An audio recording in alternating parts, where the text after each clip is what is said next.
Hello and welcome to this video series on the Oral History Metadata Synchronizer. This video will show you how to synchronize transcripts with your interview media in OHMS.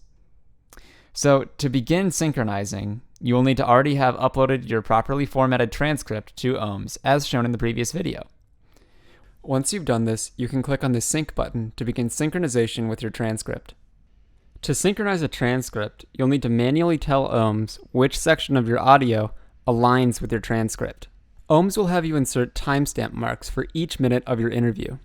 These timestamps will appear next to your transcript in the OHMS viewer and can be clicked on to play audio from that section of the interview.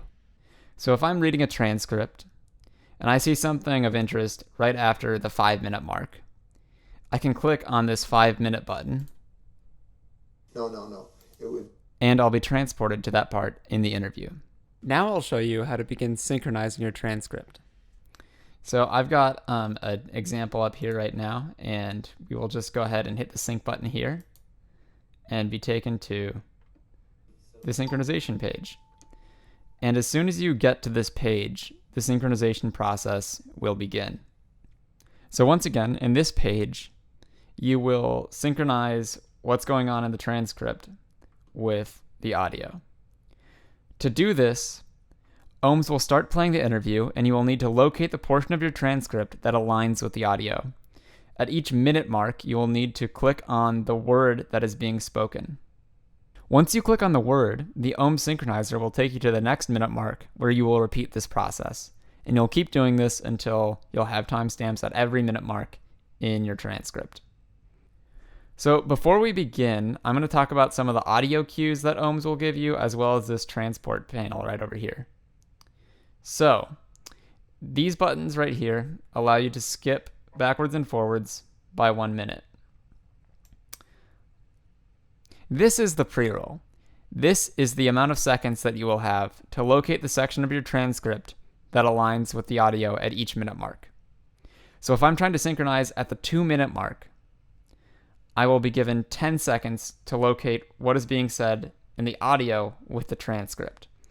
So if this is set to 10, I will be transported to the 1 minute and 50-second mark, and then follow along with the transcript until we reach the minute mark, at which point I will click on the word that is being spoken.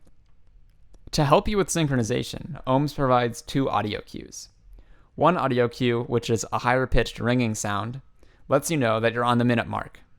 The lower pitched ringing noise lets you know when you are brought to 10 seconds, or whatever your pre-roll is set to, before the minute mark.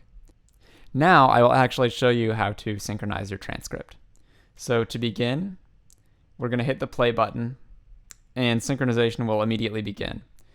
Once this happens, we will hit the skip forward button to skip forward to the first minute, because by default, OHMS has you synchronizing at the 10-second mark and you do not need to insert a timestamp there. So I'm going to hit play. And we're going to skip ahead. I thought a pretty lovely childhood, fun childhood.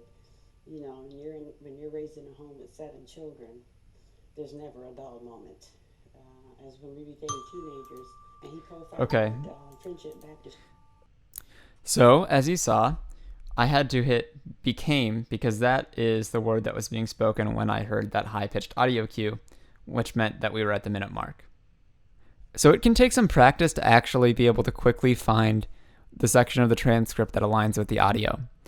Don't worry though, because if you miss the sync point, the transcript synchronizer will simply reset you to 10 seconds before the minute mark once again. But since we actually were able to find the section in the transcript that aligned with the audio in time, we have now been transported ahead by 1 minute. So I'm going to hit the play button and we're going to try to hit the next sync point. And he co-founded Friendship Baptist Church. It's on the north side of Kalamazoo. And throughout school and go to college. Do not give. So college was not exactly on the minute mark, but it was the closest thing that was being said. So that is the button that we clicked. So that's pretty much it for syncing your transcript. You're just going to need to repeat this process until you have inserted timestamps for every minute of your interview. Once you've done this, you're ready to move on to indexing. You just need to make sure that you hit the save button all the way at the bottom, or else your progress will not be saved and you'll need to synchronize again.